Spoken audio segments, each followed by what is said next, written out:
Bonjour à tous et bienvenue sur ce nouveau tutoriel dans lequel nous essaierons de vous expliquer comment insérer une référence bibliographique sous Microsoft Word. Mais avant de commencer, je vous prierai de vous abonner à la chaîne et d'activer la cloche afin de recevoir toute nouvelle notification relative aux nouvelles vidéos.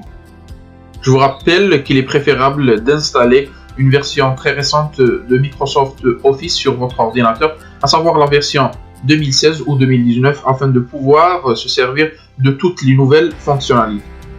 Lors de la rédaction d'un document ou de votre projet de fin d'études, vous faites le plus souvent référence à des sources externes. Il est donc indispensable, voire important, d'en citer les sources.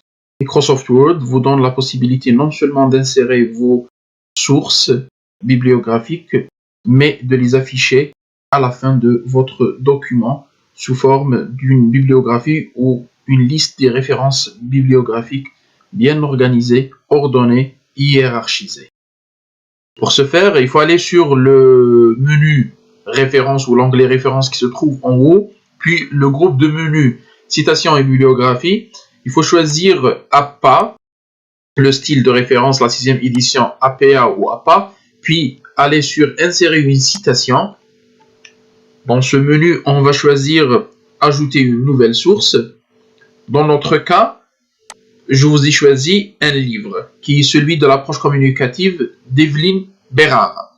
Alors, nous allons choisir tout d'abord la langue dans cette liste défilante ou déroulante qui se trouve à droite. On va choisir le français, puis on va choisir le type de source.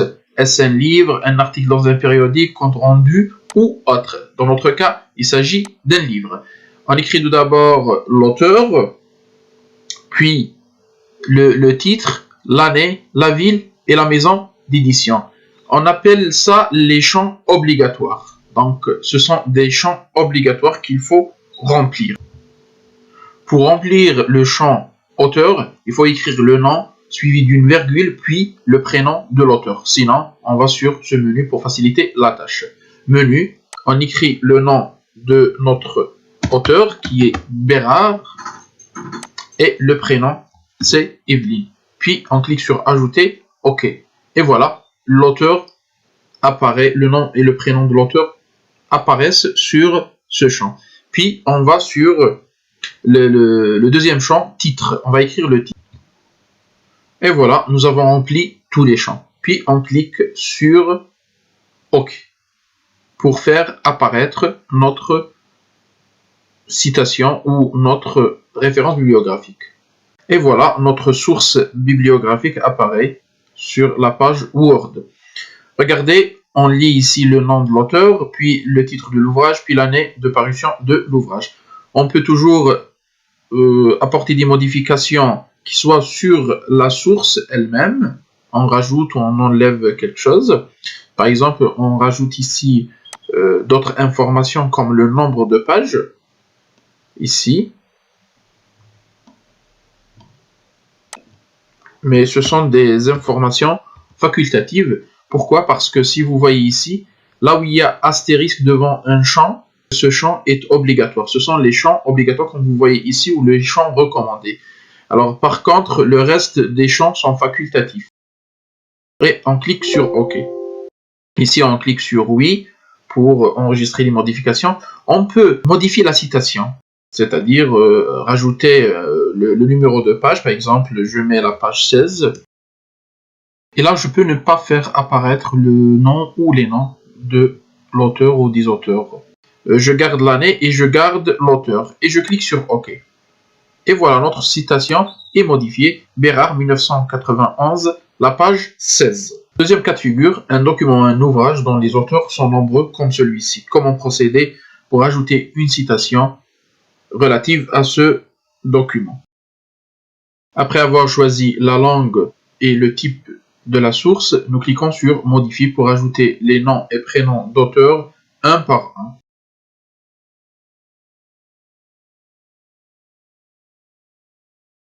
Et on clique sur Ajouter. Et on fait comme ça pour les trois autres auteurs.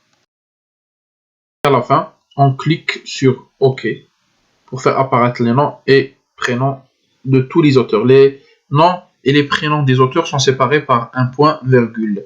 Regardez ici, on met le nom ou le titre de l'ouvrage, l'année, puis la ville et ce qu'on appelle la maison d'édition ou l'éditeur, puis on clique sur OK. Et voilà ce que nous avons comme citation. Pour les articles scientifiques ou les actes de colloque, nous les ajoutons, les insérons comme suit. Nous choisissons toujours la langue, puis le type de source. Regardez ici, on va sur article dans un périodique. Et on clique.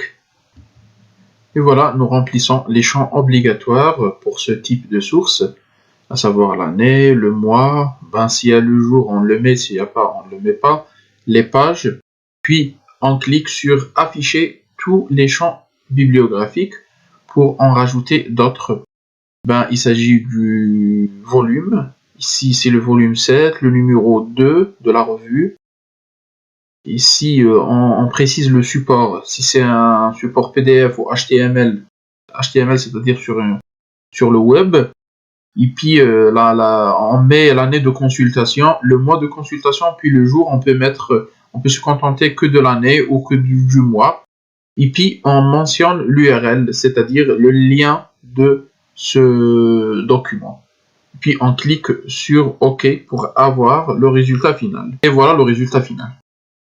Maintenant, pour citer les thèses de doctorat ou les mémoires de master, après avoir choisi la langue, il faut changer le type de source. Ici, on va sur Autre, parce qu'on ne trouve à aucun moment le titre de thèse. Voilà, Autre. Et on remplit les champs obligatoires, comme on l'a déjà fait. Les champs obligatoires ici, c'est le nom de l'auteur, le titre. Et là, c'est très important, le titre de la publication. Là, il s'agit d'une thèse de doctorat. On écrit la thèse de doctorat. S-Sciences, cela veut dire thèse de doctorat classique, par analogie à thèse de doctorat LMD, virgule, on mentionne le nom de l'université. Maintenant, si on mentionne le nom de l'université, par exemple, dans notre cas, on met Université Hassiba Boumbouli, on doit mettre la ville. Mais si on met directement Université Chlef, on n'est pas obligé de mettre la ville. Puis la date de soutenance, et puis après, c'est le pays. Là, il s'agit d'une thèse qui n'a pas été publiée. Si la thèse est publiée en ligne, on doit remplir les champs qui se trouvent en bas, afficher tous les champs bibliographiques. Donc, on met le lien, l'année de consultation, le mois de consultation, le jour de consultation, le support. Et voilà. Enfin, on trouve la citation affichée. Pour les sites et les pages web, on doit choisir tout d'abord le type de source. Dans la liste déroulante ici, on choisit site web. La langue bien sûr, puis on remplit les champs obligatoires ou les champs que nous avons devant nous. Alors dans notre cas, on a le nom de l'auteur, on n'a pas un nom d'auteur, mais par contre nous avons le nom de la page web. Le nom de la page ici, c'est la page qu'on est en train de consulter, c'est Apprendre le français en France, comme vous voyez ici. Ça, c'est la page de laquelle on tire nos citations. Puis le nom du site web, c'est Agence de la promotion du FLE. L'année se trouve en bas, dans notre cas, c'est l'année 2021. Alors le mois, il n'est pas mentionné. L'URL, si il est mentionné, il est là. Donc c'est tout ce qu'on doit remplir. Et on clique sur OK. Et voilà la citation finale. Apprendre le français, virgule, 2021, c'est l'année de la création de ce contenu web. On peut aussi rajouter l'année de consultation de la page web. Quant aux textes législatifs ou les textes de loi, on les cite de la façon suivante. Regardez, on ajoute une nouvelle source et on va sur Autre pour le type de source. On choisit le français et on remplit les champs obligatoires. Il n'y a pas d'auteur. Pour les textes de loi, on écrit le titre du texte de loi et puis l'année de parution. Si on a le jour ou le mois, on les écrit. Et puis la ville, Ben, généralement, la ville, c'est la capitale du pays où la loi a été promulguée. Et puis, le pays ou la région. Après, on met l'éditeur, on mentionne l'éditeur.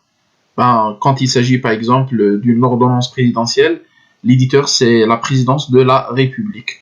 Et puis, on va plus en bas, on écrit le type de support. Dans notre cas, par exemple, le PDF, l'année de consultation, le mois de consultation, le jour, et puis on écrit l'URL.